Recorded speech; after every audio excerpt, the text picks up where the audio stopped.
isi atau arahan seluruh pengajaran adalah mendewasakan kita. Kenapa? Kita sedang ada dalam satu dekade yang menentukan. Ya nanti, nggak cukup waktu nanti. Siapa aja bisa jelasin nanti di sini.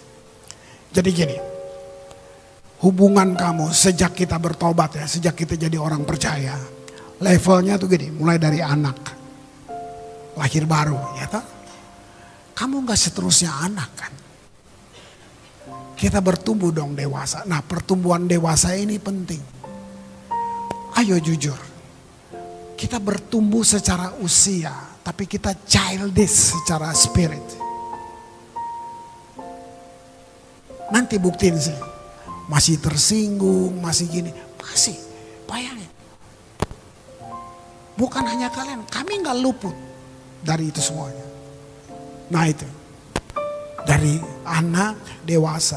Di situ kita disebut sahabat Tuhan. Hebat kan? Nah, nggak berhenti di situ. Puncak dari semuanya.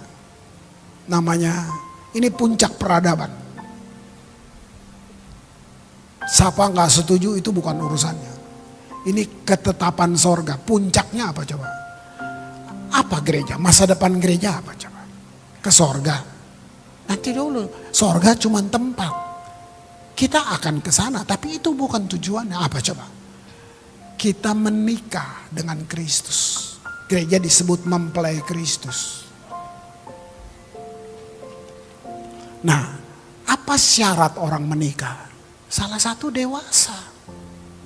Iya. Nah, itu sebabnya gitu. Saya mau saudara mengerti. Sekarang kalau saudara bikinlah dekade ini. Kita datang ibadah hanya untuk menerima makanan yang berbeda. Untuk bawa kita dalam pertumbuhan pada kedewasaan. Nah ini. Jadi kita nggak berhenti hanya di keselamatan. Lebih dari itu. Kedewasaan tuh gini kalau saudara baca. Puncaknya Yesus bilang apa? Kalau nanti dia datang yang kedua kali. Terus ngapain? Ke sorga, duduk-duduk ngopi gitu sama malaikat-malaikat. Ngaco banget. Gitu. Ngapain coba? Memerintah bersama Kristus. Coba. Tubuh kamu dirubah. Diganti dengan tubuh kemuliaan. Memerintah. Bayangin.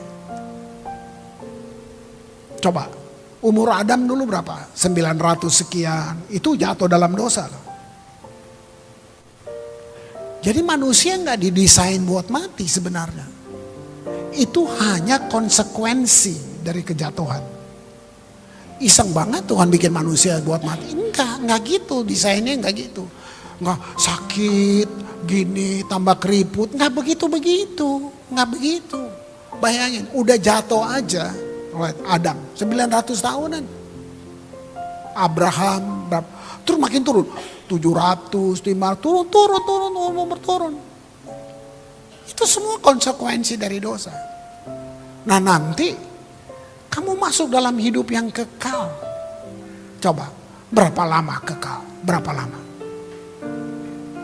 Kalau kamu punya umur 1 juta tahun, itu permulaan dari kekekalan.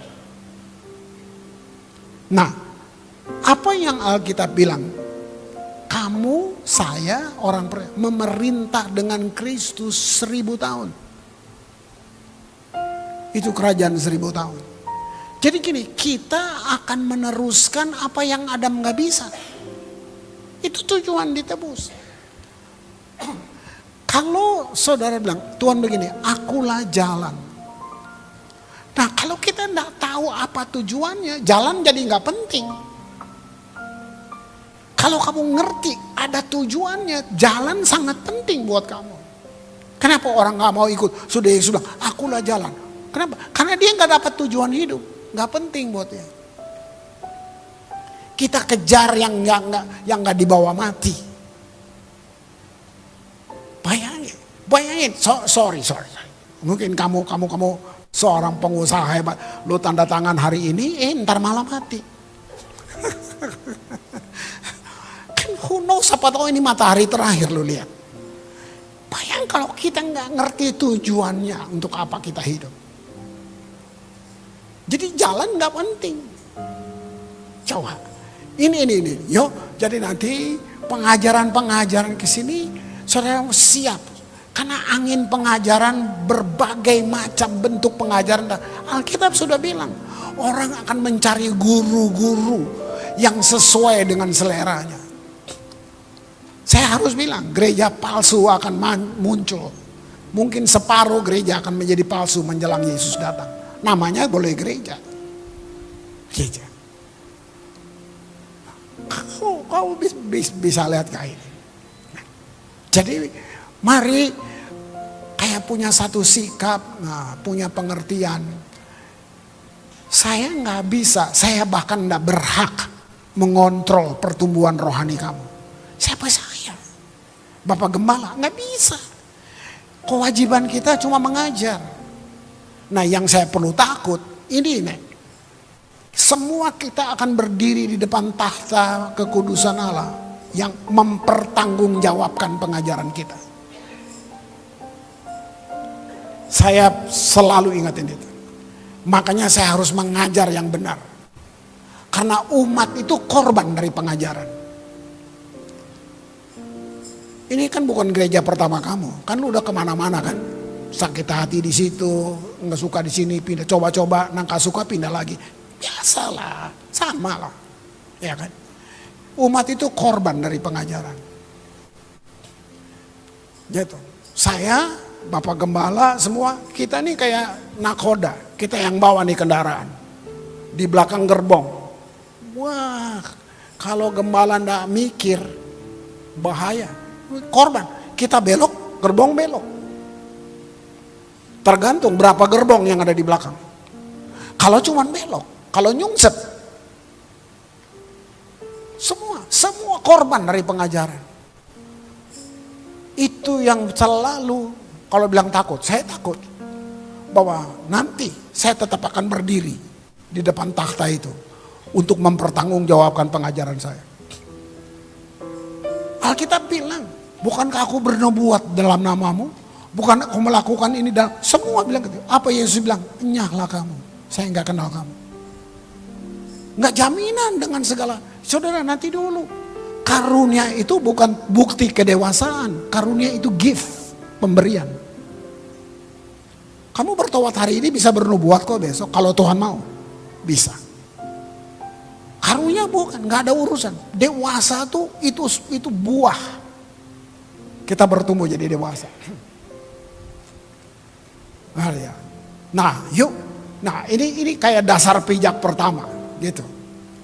Saya komitmen dengan Bapak Gembala, nah, karena saya di Ambon, ya jauh banget, gitu. Lumayan mahal saudara terbang ke sini. Kalau mau murah berenang, gitu, ya dari Ambon, gitu. Itu nggak bayar, cuman nggak tahu nyampe nggak, gitu. Ya. Kita sepakat bahwa saya berpikir tentang apa sih, pengajaran apa, makanannya mesti gimana untuk kita dewasa. Nah, ini yang pertama. Ini sangat untuk lokal di sini, ya. Jadi ini mungkin ada yang simpatisan, nggak apa-apa. Tapi ini sangat untuk lokal dulu di sini, untuk jemaat ini dulu, untuk pengurus, untuk semua yang terlibat. Semua yang pengerja di sini. Nah, nubuatan tentang gereja yang terakhir. Di dalam dekade ini saya bilangnya, kita harus menggenapi ini. Nubuatan ini hanya mengenai gereja, komunitas, orang percaya yang akan menggenapi Mazmur ini. Mazmur ini udah lama saudara. Tapi ada pesan tersembunyi di dalamnya. Yuk kita bedah satu-satu. Mazmur 133 ayat yang pertama. Kita baca. Nyanyian ziarah Daud. Nah, nanti kita buka tentang who is David sih. Lihat ayat 1 aja dulu. Sungguh alangkah baiknya dan indahnya apabila saudara-saudara diam bersama dengan rukun. Ini dia. Ini dulu. Jadi judul saya hari ini kerukunan Sion atau kerukunan puncak keindahan. Ini judulnya. Yuk, kalau tim ini lu nggak rukun, tim ini aja. Berarti hubungan yang kalian bangun hubungan pelayanan, bukan hubungan keluarga. Kalau pengerja-pengerja di sini semua cuman karena pelayanan, itu namanya hubungan kerja. Itu nggak rukun. Kata Sion, saudaraku, ini bukan geografis gitu. Lihat, alangkah baiknya, indahnya apabila saudara diam bersama dengan rukun. Jujur. Saya nggak mau cepat-cepat saja. Lo tahu nggak, mafia yang lebih kompak dari kita. Bener rukun, bener tersinggung nggak mau datang pelayanan. Nggak diperhatiin, ini mau sampai kapan? Kalau kayak gini terus gereja. Sakit hati pergi. Tuh gimana? Ingat, kita hidup di dunia yang memang luka, dunia yang sudah jatuh. Wow. Nah, kerukunan ini akan membangun satu hubungan kasih secara keluarga. Kita keluarga Allah. Tapi tidak terjadi secara paksa. Dia harus terjadi karena dia natural banget. Kita keluarga Allah. Ini mesti dibangun, bukan disihir gitu tumpang tangan tuh. Nggak bisa. Lu mau bahasa roh setengah jam juga enggak, cuman capek, nggak jadi rukun, enggak. Nah, lihat itu. Wow. Nah, ini Daud ini gila Daud. Nanti saya buka sejarahnya. Nah, Sion yang saya bicara di sini ini bukan tentang geografis, tapi bicara tentang satu pemerintahan. Gitu. Nah, di sini adalah orang-orang pemerintahan di sini bicara kerajaan Allah. Yang adalah orang-orang yang menerima pagar pembaptis. Apa itu? Orang-orang yang gak liar. Nah gitu. Komunitasnya gak liar. Gak sembarangan. Gitu. Kita siap terima pagar pembaptis. Gitu. Nah, Gunung Sion ini sedikit saya masuk sejarah dulu. Dari mulai Israel menduduki tanah perjanjian, gunung ini gak bisa ditaklukkan. Gunung-gunung yang lain semua ditaklukkan. Sampai raja pertama Saul terus meluas wilayah Israel. Tapi satu gunung ini gak bisa ditaklukkan. Sampai muncul orang yang namanya Daud itu. Kenapa? Ada satu musuh yang sulit ditaklukkan di atas gunung itu. Musuh terbesar dan terberat yang sulit ditumpas. Ada satu suku yang namanya suku Yebus. Itu paling sulit. Saul gagal. Baru Daud, dia bisa taklukkan gunung itu. Musuh itu disingkirkan. Yebus artinya penggirikan, tracing place. Itu dataran yang luas, anginnya bebas. Nah, ini spirit. Nah, makanya saya mau jelasin. Kalau saya ngomong spirit dari depan, gini. Sebelum ada Adam, sebelum ada manusia, pemberontakan dimulai dalam lingkung ilahi di sorga, belum ada bumi. Nah, kalian baca dong, bacalah. Iman buta itu gini, kamu cuma dengar khotbah lalu ditelan mentah-mentah, itu iman buta. Iman yang benar gini, kamu bertanya. Lu ngobrol sama Tuhan, itu pendeta rambut putih bener gak sih Tuhan? Ngapa? Saya mesti kasih diri untuk dikoreksi. Itu kenapa? Karena Tuhan yang di kamu sama dengan yang di saya.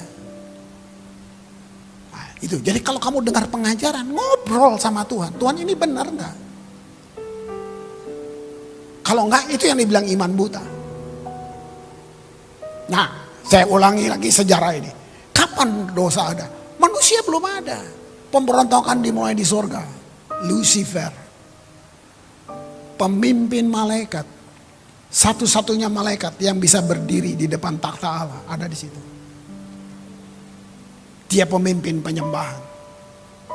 Paulus kenalkan who is Lucifer kepada jemaat di Korintus. Dia bilang angel of light. Gila.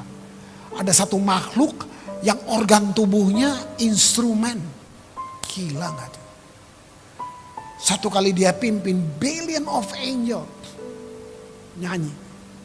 Dibilang seperti desau air bah. Itu crowdnya. Bayangin penyembahan berlangsung di sana. Nggak tahu kenapa. Tiba-tiba dia bilang gini, ditulis. Yeskel tulis semua. Aku ingin menyamai dia. Aku mau naik, menduduki tahtanya. Itu manusia belum ada. Jadi dalam lingkung ilahi sudah ada ini pemberontakan. Nah, sorga bersihin, buang. Nggak ada cerita. Ini saya pakai bahasa yang ringan aja, oke? Gitu, buang. Menurut kamu, Lucifer yang dibuang. Cuman sendiri. Baca. Sepertiga malaikat ikut dia. Berapa tuh sepertiga? Ada yang bisa hitung? Billion.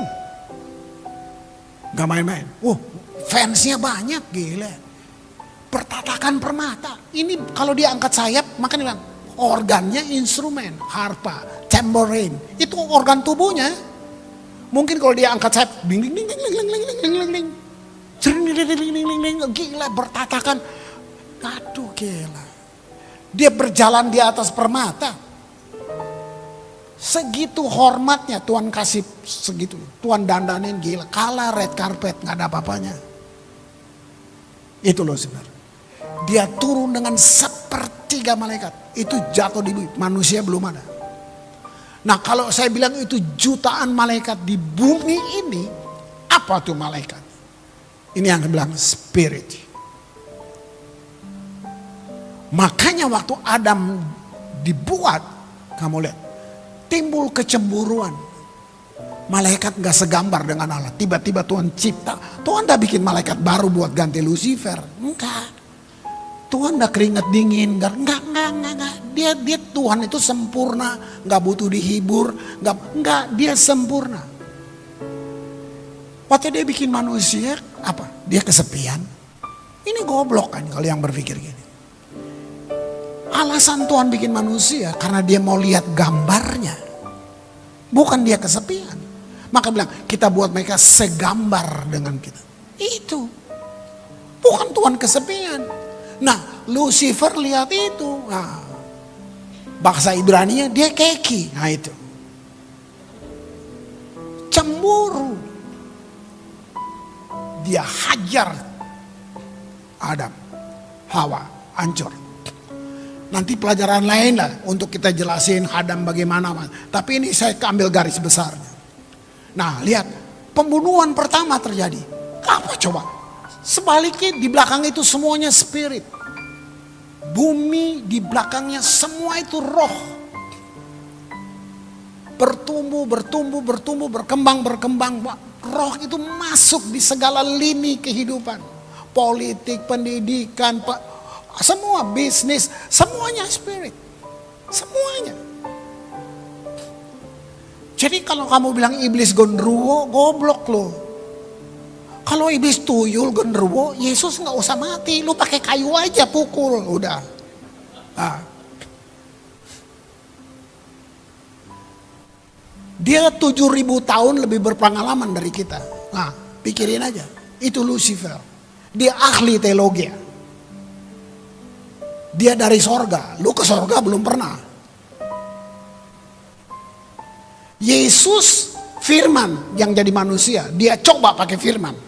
Gimana lu yang jarang baca? Nah, ini lihat. Di balik semuanya spirit. Di dunia kerja, dunia pendidikan, politik, apalagi agama. Semuanya spirit di belakangnya. Makanya agama itu to bind, religi itu to bind, belenggu. Apa coba? Spirit. Kenapa kita bermusuhan? Apa coba? Apa yang bermain? Spirit. Kenapa kamu ngomong firman sama orang, dia gak ngerti? Karena roh kebenaran gak ada di dalam dia. Kenapa lu dengar khotbah juga nangis? Ada roh yang benar di dalam kamu. Kenapa kamu nyanyi tadi juga nangis? Nggak mungkin kan, masa worship leader ngomongin mari saudara, pada hitungan ketiga kita menangis. Nggak mungkin lah.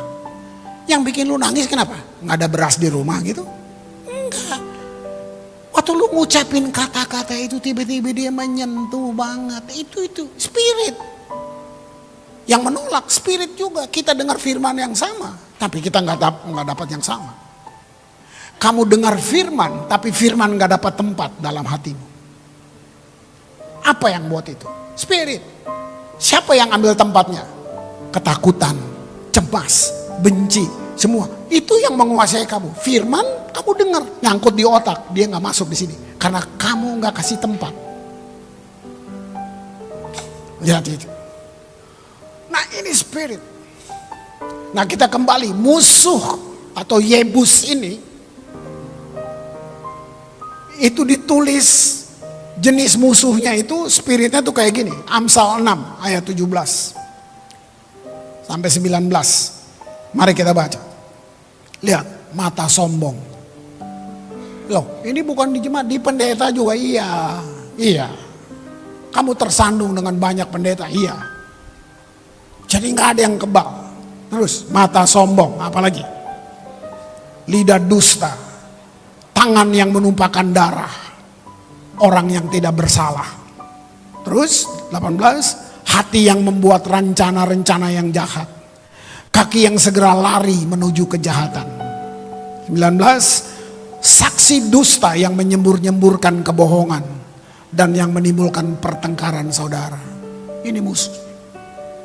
Ini spirit semuanya. Bayangin. Satu keluarga bisa musuhan. Cuman gara yang ini pindah gereja sini. Gila. Alkitab kita sama, kita berkelahi. Cuman karena beda organisasi. Apa coba? Lihat nggak? Apa dibalik? Spirit. Semua bisa ngomong Tuhan. Makanya saya bilang ini penting, ini dasar pijak. Kamu akan dengar pengajaran dengan ada media, kamu akan dengar semua macam-macam pengajaran. Saya dengan jemaat sampai bilang, kalau kamu mau pindah gereja nggak apa-apa, masih gereja juga kan, nggak apa-apa, pindah. Kecuali lu bukan gereja, kalau masih pindah, nggak apa-apa, bagus. Mungkin jarak apa yang gitu. Saya nggak bilang saya paling benar, nggak mau. Ini khotbah saya, diambil. Mau pindah gereja sekarang, nggak usah bilang ini HP lu geser jari, seret, udah pindah gereja tuh. Udah pindah tuh, tinggal cari. Oh dia nih enak, yang ini nih enak khotbah. Jegrek, udah mau marah-marah. Ayo. Jadi yang poinnya, mari kita sendiri yang mengajar ini yang bertanggung jawab. Pengajaran kita mendewasakan, pengajaran kita, karena orang akan, apaan nih, so tahu dia, bisa, hak dia. Makanya bilang, saya nggak punya hak untuk menentukan pertumbuhan kamu, saya cuma berbagi, saya mengajar, kamu yang pilih. Nah, mari saya terusin. Tuhan pernah menghukum dunia ini dengan air bah, pernah. Habis. Nah kalau kita nggak ngerti, kalau kita juga nggak dewasa, kita akan bilang ini jahat ya Tuhan. Nah itu dia. Mari lu duduk baik-baik. Kamu tahu nggak? Kamu ada nggak di zaman itu? Zamanmu. Tahu nggak? 450 tahun Tuhan menanti manusia nggak ada yang berbalik. Lama. Nuh berkhotbah 150 tahun nggak ada yang bertobat. Apa dosa manusia sampai nggak butuh Tuhan? Ini bahasa yang sederhana aja lah. Saya mau kayak anak-anak kecil di depan ini nggak apa-apa, supaya lu bisa ngerti aja. Tuhan hukum langsung, air bah turun habis. Kamu udah tahu dari sekolah minggu cerita ini. Kamu tahu binatang lebih banyak dari manusia. Manusia cuma keluarganya Nuh, selebihnya binatang. Nah, di situ Nuh disebut second Adam. Adam dan keturunan habis. Manusia. Tahu nggak? Waktu air bah surut, Tuhan buat perjanjian. Nah ini Tuhan yang kamu mesti kenal. Yang disebut dengan Noah Covenant. Dia buat perjanjian. Isinya gini, aku tidak akan menghukum bumi lagi. Aduh keren banget. Nah pelangi muncul. Itu tanda. Pertama kali Nuh buat mesbah. Apa mesbah? Mesbah bukan ide manusia. Manusia idenya buat agama. Mesbah itu idenya Tuhan. Mesbah itu diterjemahkan gini, panggilan mendekat. Itu hati Tuhan. Tuhan memanggil manusia untuk mendekat. Waktu mesbah itu dibuat, keharuman naik, Allah langsung berjanji, aku tidak akan menghukum dunia lagi. Keren gak? Keren. Sejarah berlangsung. Terus abad berganti abad. Sampai Yesus datang. Perjanjian baru nulis gini, menjelang kedatangan Yesus yang kedua nanti, bumi seperti zaman Nuh. Wow, artinya apa? Dosa manusia memuncak. Gila-gila. Kamu lebih ngerti sekarang. Lu bisa punya daftar dosa kayak apa? Lu nonton. Media bongkar semuanya. Termasuk borok-borok gereja, hamba-hamba Tuhan, semua terbongkar. Nah kalau yang gini aja udah berdosa, gimana yang lain? Lihat itu. Kita nggak bisa sembunyi. Pura-pura bisa. Munafik bisa. Munafik itu muka nabi, pikiran kotor. Itu munafik. Lihat itu. Oh, jadi musuh jenis ini itu penabur perpecahan di antara saudara-saudara seiman. Paling sulit ditaklukkan. Waktu Daud dipilih. Wah, nanti khotbah Daud tersendiri lah. Ini cuma sepintas saja. Dia taklukkan Sion itu. Gila. Yuk kita baca lengkap sekarang. Mazmur 133 ayat 1 sampai 3. Kita baca lagi. Mazmur 133 ayat 1 sampai. Alangkah baiknya dan indahnya apabila saudara-saudara diam bersama dengan rukun. Ayat 2. Nah ini yang tadi. Seperti minyak yang baik di atas kepala meleleh ke janggut. Yang meleleh ke janggut Harun dan ke leher jubahnya. Seperti embun gunung Hermon yang turun ke atas gunung-gunung Sion. Sebab kesanalah Tuhan memerintahkan berkat kehidupan. Berapa lama? Untuk selama-lamanya. Nah ayat 2 tadi, janggut Harun turun-turun. Ini apa bicara? Dia bukan, Tuhan gak kontrak dengan kita. Ini bicara dari generasi ke generasi, generasi ke generasi. Dosa gereja adalah tidak mempersiapkan generasi.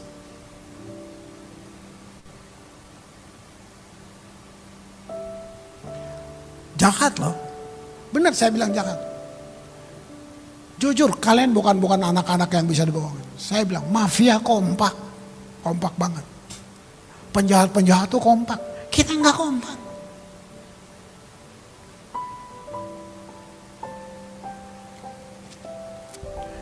Saya udah 72 tahun. Saya sudah siap menyerahkan tongkat estafet buat generasi.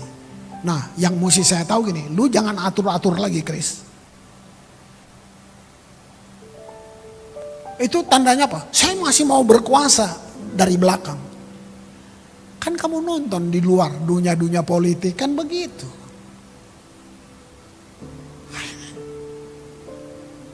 Jadi generasi ini loh meleleh dari generasi. Yang kedua, generasi yang bawah juga nggak menghormati generasi yang di atas. Ini kerukunan tuh wah kalau kamu tahu. Tuhan udah cari yang lain. Enggak. Dia nggak butuh bantuan manusia. Apa susahnya sih? Tuhan batuk aja gunung pindah. Pulau-pulau beranjak. Bersin aja. Nah itu. Nggak usah pakai penginjil ke pulau. Nggak usah. Kalau dia mau. Nah lihat itu.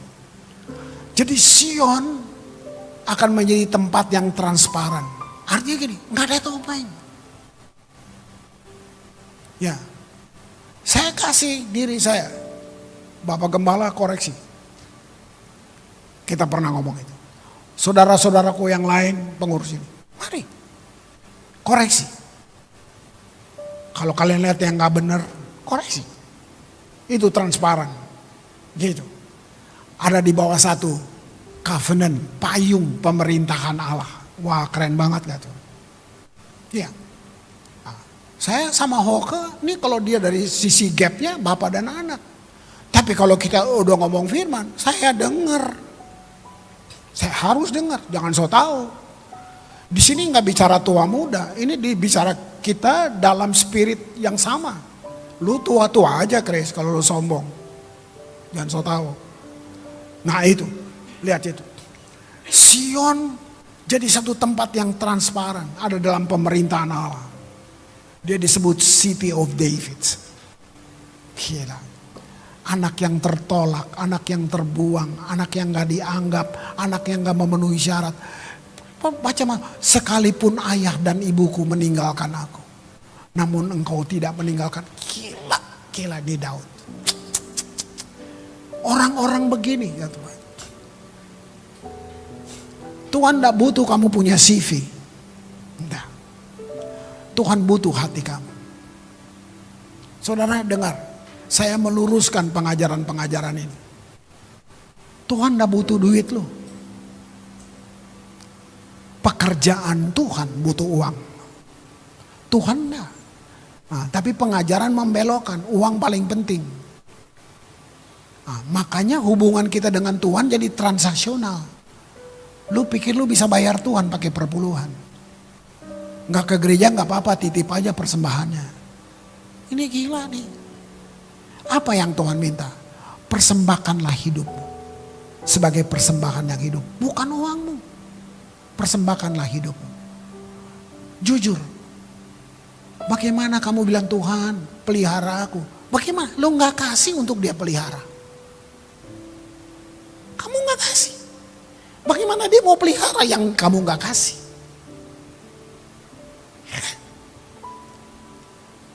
Saya terpukul sampai takut kalau mau nyanyi ini. Christ is enough for me.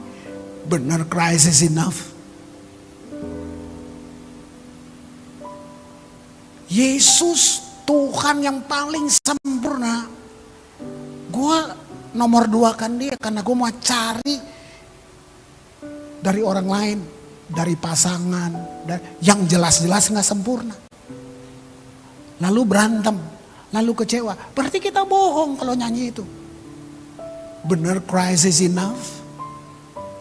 Lu lupain dia demi lu punya job-job yang lain semuanya. Coba. Makanya pendewasaan penting. Wow, Sion tempat orang yang transparan. Wah, David terbuka. Orang transparan banget. Orang yang berkenan di hati Allah. Ada 3 pribadi yang dapat sertifikat ini. Kata sertifikat itu saya ngarang gitu, bukan Alkitab yang bilang. Saya ngarang. Karena gini, Daud orang yang berkenan di hatiku. Itu 3. 1 Yesus, inilah anak yang kukasihi, kepadanya aku berkenan. Itu perjanjian baru. Di perjanjian cuma 2. Daud dan Henok. Orang yang berkenan di hatiku. Nah saya tambah, itu sertifikat. Oke, Daud raja.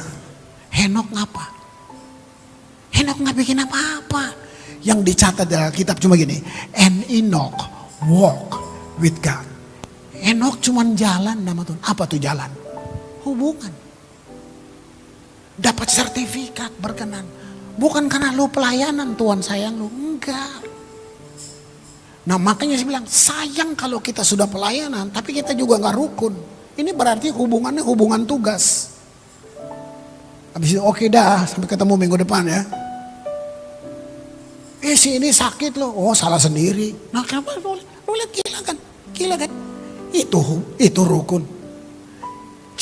Coba renungkan ini. Gila. Nah ini buat lokal di sini dulu. Ayo. Ini sudah nggak ada program. Udah tinggalin dulu. Henok bayangin, dibilangin keturunan ketujuh dari Adam. Berarti sekian turunan, cuman Henok. Bayangin, kalau saya pakai cerita ini ya. Setiap tahun ada reuni keluarga Adam. Sadap ya. Kan kalian suka buat ini dong. Setiap budaya kita ada kan kumpul keluarga. Nah bayangin. Dari keturunan pertama, kedua, semua duduk dengar Adam cerita dong. Tentang Tuhan. Nah mereka kan gak lihat Tuhan. Mereka cuma dengarnya. Ini opa ceritanya ini terus. Bosan. Tapi ada satu yang gak bosan. Itu saya bilang tadi. Firman dapat tempat di hatinya. Namanya Henok. Keturunan ketujuh.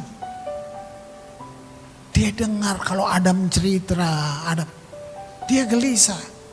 Henok masih kecil saudara. Masih sekolah minggu kayak tadi. Dia cuma dengar, gila. Oh Pak ceritanya keren banget. Kenapa kita gak ngalamin ya? Nah yang lain habis pulang, udah makan pulang. Henok enggak. Henok datengin Adam. Opa, tell me again, cerita lagi buat saya. Kenapa sayang? Opa jalan nama Tuhan. Iya. Wah, coba bayang. Henok kayak, wah, kalau opa ngomong, Tuhan ngerti. Iya. Kalau Tuhan ngomong, opa ngerti. Udah sayang, udah malam, Bobo besok mesti sekolah. Nanti kita sambung lagi. Nggak seketika kan? Buah. Besok Henok datang lagi, ketok pintu lagi. Opa, ngobrol. Itu kalau opa jalan-jalan sama Tuhan tuh ngapain aja? Kayak apa tuh Taman Eden?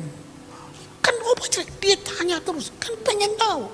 Kenapa keturunan sekian generasi gak ada yang pikir? Cuman satu Henok. Lulus sekolah, SMA, berjalan terus, tahun berganti. Henok masih terus berjalan. Lu tahu gak? Dibilang 300 tahun lebih Henok berjalan dengan Tuhan. Gak bikin yang lain. And Enoch walk with God. Ngobrol. Cuman dari kisah opanya. Tiba-tiba dia sudah masuk di frekuensi yang beda. Kok jalan ini saya gak pernah tahu? Ngobrol sama Tuhan, ngobrol. Tiba-tiba, wah ini sorga pasti. Orang pertama yang gak mati di dunia ini. Sudah ada dosa loh. Manusia pertama. Henok. Lihat gak? Yuk kita kembali ke kisah ini. Rukun aja. Udah gak usah pengajaran canggih. Gak usah. Yang penting benar. Tempat keharmonisan. Tadi dibilang begini. Embun dari Hermon turun ke Bukit Sion. Ayat itu. Saya udah 15 kali pergi ke Israel itu. Satu kali lagi di Galilea gitu, saya tanya tour guide lokalnya tuh saya tanya dia. Itu Hermon di mana sih begitu dia tunjuk kita. Gila nggak masuk akal. Ini utara selatan. Nah itu salju abadi di Hermon itu Sion. Jadi saya tanya, mungkin nggak? Ini firman yang saya baca Alkitab saya bilang ini ada embun dari Hermon turun ke Sion. Dia cuma ketawa. Saya mungkin nggak sih? Nah tapi sudah. Kita diam aja. Nah saya yang diskusi aja dong. Ngobrol Tuhan. Firmannya bilang begini. Mungkin gak? Kamu baca baik-baik ayat tadi. Seperti embun dari Hermon turun bukit ke Bukit Sion. Ada kata ini. Sebab kesanalah Tuhan perintahkan. Jadi gak mungkin. Tapi kalau Tuhan perintahkan. Yang gak mungkin jadi mungkin. Kalau lu rukun. banyak hal yang gak mungkin jadi mungkin. Ayo, kalau lu rukun, jadi ini gak usah untuk yang lain, buat kalian dulu. Kalau lu rukun, udah, hal-hal yang gak mungkin jadi mungkin. Sekarang kita bedah ramuan-ramuannya. Nah ini, ya, oke. Minyaknya terdiri, yang pertama mur. Ini pesan penting, ya. Pesan penting untuk kita. Mur. Apa artinya? Tidak mempertahankan hak. Mati terhadap keakuan.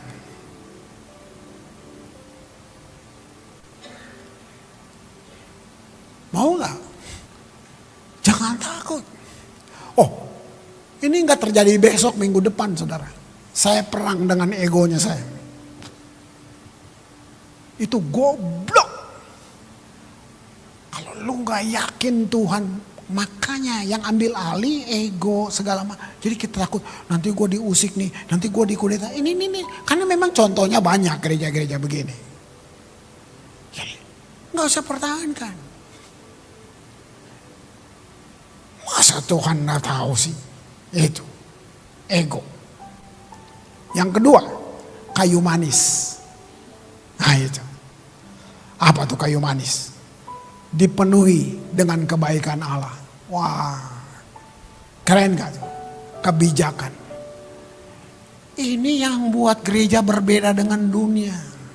Orang-orang di gereja, kalau kamu nanti memimpin di perusahaan di mana, kalau kamu penuh dengan kebijakan itu, kamu berbeda dengan pemimpin siapapun.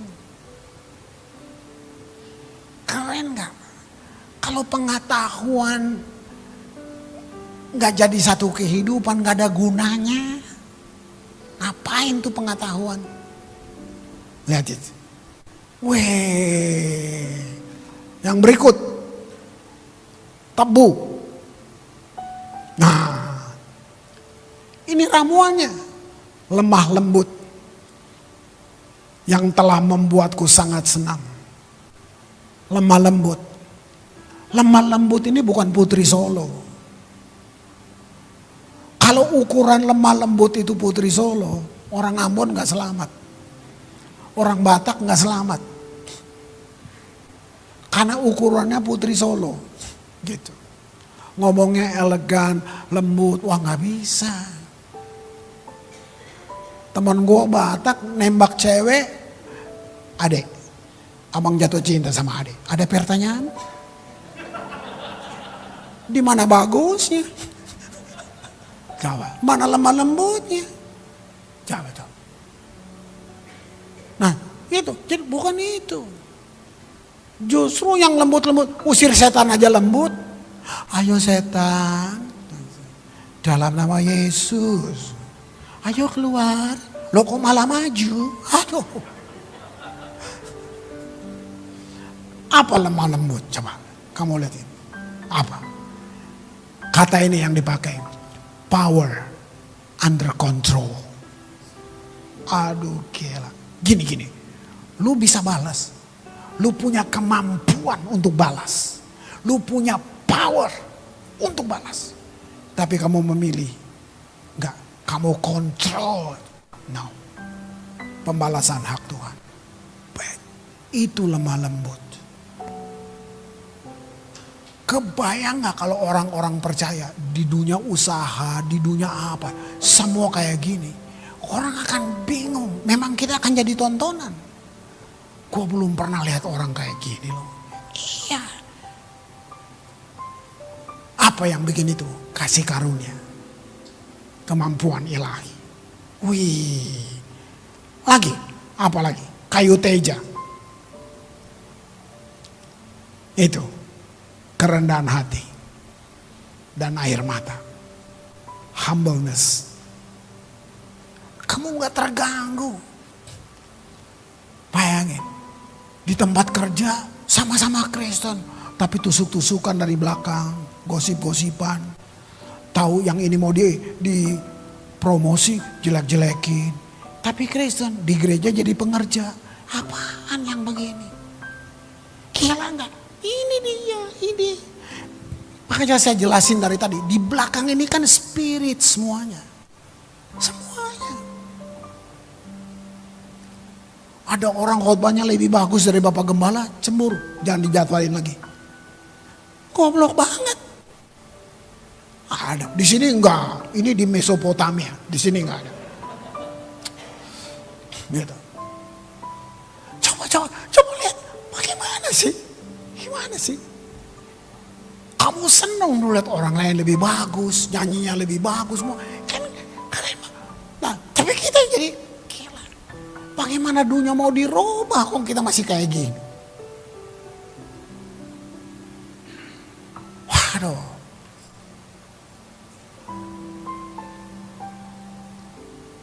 Pertama, saya udah tua, saya kayak alah ngapain gue pergi pelanian jauh-jauh ya, gitu. Padahal nggak jauh-jauh banget sih, ini di Malaysia undang saya. Tapi saya nggak mau nipu. Saya bilang dia gini, kalau saya ganti sama orang yang saya percaya, kamu siap nggak? Siapa tuh? Ya, dia anak saya. Saya kirim Hoka.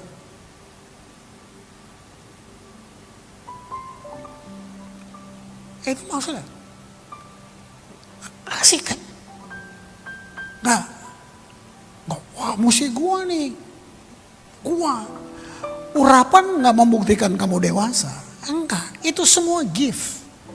Karunia, urapan, itu gift semuanya. Urapan bisa bikin lu lupa diri, bisa. Lu rasa kaki nggak injek tanah, men. Bisa. Wah, yang terakhir, yang kelima, minyak zaitun. Ini bicara tentang apa coba? Damai sejahtera. Nah, ingat ya, urapan gak turun di benda-benda itu. Jangan main-main. Lu berubah jadi sihir. Urapan butuh wadah. Apa wadah? Manusia. Urapan turun di sini. Urapan gak turun di benda. Karena kamu benda bisa berdampak, bisa. Sapu tangan yang Petrus pegang nyembuhin bisa. Jadi yang diurapi bukan sapu tangan. Nah, itu. Nanti lo rame-rame pulang dari sini beli sapu tangan lagi. Gitu. Enggak. Kamu yang diurapi. Apa yang kamu jama, itu yang bilang transfer. Bisa. Gitu. Mari terusin. Yesaya 25 ayat yang ke-7. Nah, di atas gunung ini, apa tuh? Sion. Tuhan akan mengoyakkan kain perkabungan yang diselubungkan kepada segala, lihat, suku bangsa dan tudung yang ditudungkan kepada segala bangsa-bangsa. Tahu nggak, kerukunan kamu lokal, dampaknya global. Bangsa, suku-suku bangsa. Kain-kain perkabungan akan dirobek. Nggak usah berusaha jadi besar, itu akibat. Yang kamu mesti bangun tuh fondasinya benar. Wow. Tuhan mengoyakkan segala suku, tudung-tudung dari segala bangsa. Jadi kekuatan Sion atau kesatuan itu dia merebut segenap suku bangsa. Keren banget ya. Nanti akan heboh, lu udah ke gereja itu belum? Kenapa? Keyboardnya baru? Enggak, biasa aja. Kenapa? Keren-keren. Enggak, udah ke gereja itu belum? Kenapa? Ada Tuhan. Keren gak tuh? Mau cari karyawan, mau cari staff, ke gereja itu. Terakhir, mau cari jodoh, ke gereja itu. Keren gak tuh? Lihat itu. Mazmur 87 ayat 2. Ya, keren banget. Wah, ini saya nggak berhenti saya baca ini. Ya, ayat 2 sampai 7. Lihat. Tuhan lebih mencintai pintu gerbang Sion daripada segala tempat kediaman Yakub. Apa coba? Kerukunan. Terus ayat hal-hal yang mulia. Lihat itu. Dikatakan tentang engkau di kota Allah. Disebut kota Allah. Terus aku menyebut, lihat nama ini, Rahab. Bukan orang Yahudi ini. Babel. Ada di antara orang-orang yang mengenal aku. Filistia. Coba, itu Filistin tuh. Tirus, Ethiopia. Semua bukan Yahudi. Sida-sida ya dari Ethiopia. Dilahirkan di sana. Artinya di tempat kerukunan, di Sion. Terjadi penyaringan lalang dan gandum. Orang-orang pilihan ada di situ. Wah, cuman banyak tapi sampah. Aduh, bodoh. Bodoh banget. Bodoh banget. Terus baca sampai habis ya. Oh, ayat 5. Lihat. Tetapi tentang Sion, lihat, dikata seorang demi seorang. Coba lihat. Pilihan kan? Gitu. Saya suka tadi ngomong apa? Chosen. Seorang demi seorang dilahirkan di dalamnya. Dan dia yang maha tinggi menegakkannya. Terus. Tuhan menghitung pada waktu mencatat bangsa-bangsa ini dilahirkan di sana. Pilihan. Terus. Dan orang-orang menyanyi sambil menari beramai-ramai. Segala mata airku ada di dalam. Waduh Tuhan. Aduh. Sayang kalau dia cuma jadi berita. Dia nggak jadi satu kenyataan di sini. Wow. Itu tuh Bani Korah itu anak cucu Kehat, nenek moyang pemusik-pemusik kudus. Ini saya bilang, di masa dekade ini terjadi pemisahan lalang dan gandum, saudara. Ada penyaringan. Wow, luar biasa. Saya mau jelasin kan Mazmur ini lama. Kamu tahu Rahab, pelacur Jericho. Gila, pelacur. Mungkin kamu nggak berzina, tapi spirit itu kita pelacur tuh, wow. Saya baca itu, saya bilang Tuhan, 2 juta orang kelilingi Jericho 7 hari. Ternyata buat selamatin si pelacur doang. Gila gak? Bayangin. Karena dia tolong pengintai itu. Si pelacur ini bilang begini, saya percaya Tuhanmu hebat. Karena mereka dengar tentang perjalanan bangsa. Dia bisa tangkap itu, bayangin. Wow, dia sembunyiin mereka, dia selamatin mereka, kasih tanda tali merah itu. Wih, tentara Jericho gebrak rumahnya, gebrak. Kami dengar kamu akan sembunyikan pengintai di sini kan? Si pelacur keluar dengan dandanan pelacur. Halo, saya sudah ada yang booking, kamu terlambat. Mana mereka? Sudah pergi. Gila gak dia mempertaruhkan nyawanya semuanya, bayangin. Singkat cerita, sejarah berganti. Siapa Rahab? Oh Tuhan. Penulis surat Ibrani memasukkan Rahab dalam daftar teladan orang-orang beriman. Rahab sejajar dengan jenderal-jenderal iman. Ditulis Rahab si pelacur itu. Gila. Kamu lihat itu. Rahab datang selamat kawin dengan Salmon. Mungkin Salmon Hutahuruk apa Salmon siapa gitu saya. Ibu dari Boas. Dia jadi nenek moyangnya Daud. Dari Daud lahir Yesus. Rahab masuk dalam silsilah keluarga Yesus. Yesus gak malu tuh. Silsilahnya ada pelacur. Kamu bisa lihat kalau rukun. Wah, yang hina, yang anjing babi berubah jadi mutiara.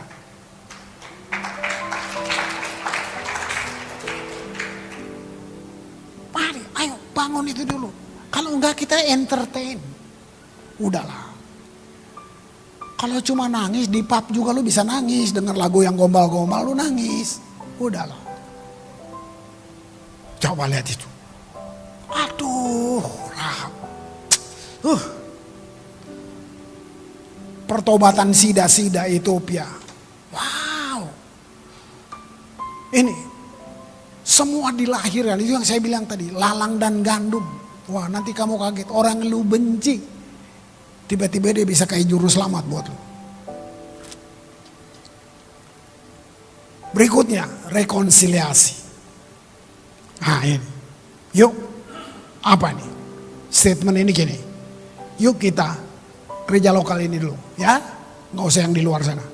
Mari kita sadar, semua yang jadi pengerja di sini sadar, memilih bukan karena paksa ya, apa? Sepakat menjadi orang yang terlatih dalam berpikir, bersikap, lalu kita jadi inspirasi bagi orang yang kita muridkan, mulai dari lokal di sini sampai dampaknya global nanti. Nggak jadi besok, minggu depan, mungkin tahun depan juga belum, nggak apa-apa. Tapi kita mulai hidupin. Yuk kita mulai. Luar biasa. Ibrani 12 ayat 22. Tapi kamu sudah datang ke Bukit Sion, kota Allah yang hidup, Yerusalem sorgawi, beribu-ribu malaikat, satu kumpulan yang meriah. Artinya gini, kamu dan sorga nyambung frekuensinya. Gila, siapa yang mau lawan? Malaikat pegang kamu, kawal kamu. Tembok berapi mengawal kamu. Dari segala niat orang jahat, celaka, mara, bahaya, bahkan maut. Kira dah, nggak usah pakai pengawal-pengawal, nggak usah gitu. Itu kerukunan, kesatuan dengan Tuhan itu sama. Jadi ada 1 Yohanes 4 ayat 8. Barang siapa tidak mengasihi, ia tidak mengenal Allah. Udah, lu mau ngomong sampai mulut lu berbusa juga, kalau lu nggak mengasihi bohong. Sebab Allah adalah kasih. Wow. Jadi gini, dasar hubungan kita, fondasinya iman, bukan kasih, iman. Atmosfernya kasih.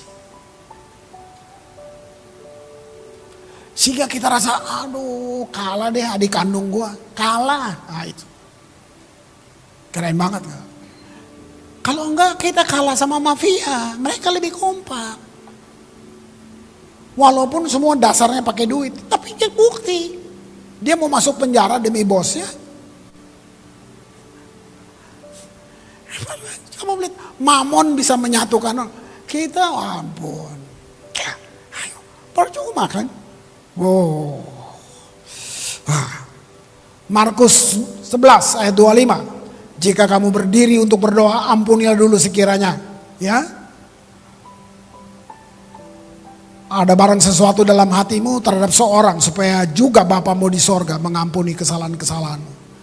Praktekin ini, sudah, ampuni. Jadi doa memberi kekuatan kepada orang yang lemah. Doa membuat orang-orang yang gak percaya menjadi percaya. Doa berikan kita keberanian bisa melawan ketakutan. Lihat, pengampunan dan doa seperti dua sisi mata uang yang gak bisa berfungsi kalau cuma satu sisi aja. Keren gak tuh? Nah ini doa Bapa kami. Kita udah bosan baca ini. Tapi lihat, Matius 6 ayat 9 dan 10. Berdoalah demikian, Bapa kami di sorga, dikuduskanlah namamu. Lihat ayat 10. Datanglah kerajaanmu, jadilah kehendakmu di bumi seperti di sorga. Tahu nggak, kerukunan menurunkan sorga ke bumi. Gila dah tuh. Wow. Nah, tim worship, saya minta kalian naik. Ini Mazmur gila banget. Mazmur 50 ayat 2. Ayo lihat. Mazmur 50 ayat 2. Gila. Lihat, dari Sion, puncak keindahan, Allah tampil bersinar. Apa ini? Ini masa depan gereja. Gereja yang mana? Gereja yang menggenapi tadi Mazmur 103 ayat 1 tadi. Ini Kalau kita menggenapi ini, Sion tuh gereja, masa depannya puncak keindahan. Saya panggil terjemahannya Inggrisnya ya, aduh sayang, di Indonesianya begitu. Dalam Inggrisnya gini, out of Zion, the perfection of beauty. Lihat, perfection of beauty, apa tuh? Kecantikan yang sempurna. Out of Zion, the perfection of beauty, God has shine. Kenapa? Kecantikan semua apa? Tuhan dandan karena kita mempelai. Tuhan dandanin kamu sampai kamu ada pada satu perfection of beauty. Kecantikan yang perfect. Gila gak? Itu masa depan kita. Bukan gedungnya. Bukan baju lu, bukan. Lu bersinar. Lu itu Tuhan yang bikin, kita gak bisa bikin. Kenapa? Kita menikah, kita didandanin sama Tuhan. Tuhan gak kelihatan. Lewat kita dunia lihat Tuhan. Perfection of beauty. Wow. Yuk, kebangunan rohani akhir zaman yang penuh kemuliaan oleh kasih karunia Allah. Apa itu? Kita dipanggil dalam kesatuan dengan Tuhan yang intim dengan sesama orang mau percaya. Mulai dari kita. Coba nyanyi lagu apa? Yang saya mau segini. Jangan ikut nyanyi dulu. Kamu dengar dia mau nyanyi apa. Resapi kata-katanya. Baru kamu ikut nyanyi.